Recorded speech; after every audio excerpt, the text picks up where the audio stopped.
সত্যি কথা বলতে কি, দাজ্জাল আসার সময়টা কাছাকাছি চলে আসছে।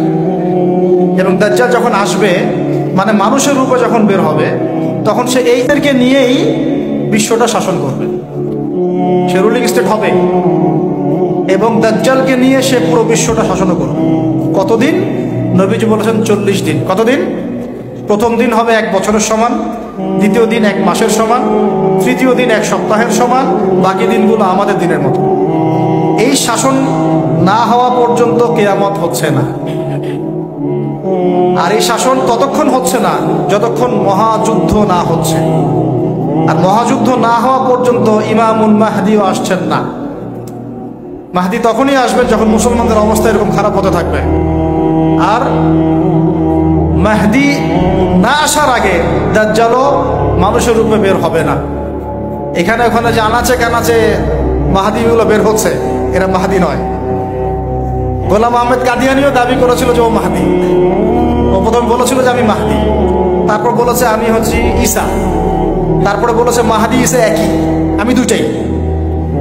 তারপরে বলেছে আল্লাহর নবী, তিনিও নবী সাল্লাল্লাহু আলাইহি ওয়াসাল্লাম, আমিও নবী, নাউজুবিল্লাহ। তো ও দাবি করেছিল। আর আমরা জানি মাহদি কথা বলবে আরবি ভাষায়, তিনি ফাতিমা রাদিয়াল্লাহু আনহার বংশধর থেকে হবেন।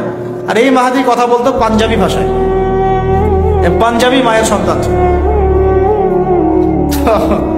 এগুলো মাহদি নয়। মাহদি আসছেন না যতক্ষণ পর্যন্ত আপনি একটা বিশাল মালহামা না দেখছেন। আর আমার ধারণা, ইন্টারপ্রিটেশন, বা শুধু আমার ধারণা না, অনেকেই ওয়ার্ল্ড অ্যানালাইসিস যারা করে তারা বলে যে হয়তো বা এই ইস্যুগুলো, ইউক্রেন রাশিয়া হোক, সিরিয়া ইস্যু হোক, ইয়েমেন ইস্যু হোক, গাজা ইস্যু হোক, আস্তে আস্তে একটা বড় যুদ্ধের দিকে এরা বিশ্বকে নিয়ে যাবে। এই যুদ্ধগুলো এমনি এমনি লাগে নাই, এরা লাগায়, পেছন থেকে লাগায়। ওদের স্বার্থ কি? অস্ত্র বাণিজ্য। কি বাণিজ্য? অস্ত্র বাণিজ্য। ওরা যুদ্ধ বাঁধিয়ে রাখবে, জিয়ে রাখবে, যাতে করে অস্ত্র ব্যবসা করা যায়। অনেক সময় মুসলমান 2 দেশের মধ্যে যুদ্ধ লাগায় দেয়, দিয়ে অস্ত্রের বাণিজ্য করে। এগুলো কি মিথ্যা কথা বলছি না সত্য কথা বলছি? সরাসরি বলছি ভাই, কিছু করার নাই। এখন সরাসরি না বললে তো দেরি হয়ে যাবে। এখন জানা উচিত আপনাদের বিষয়গুলো।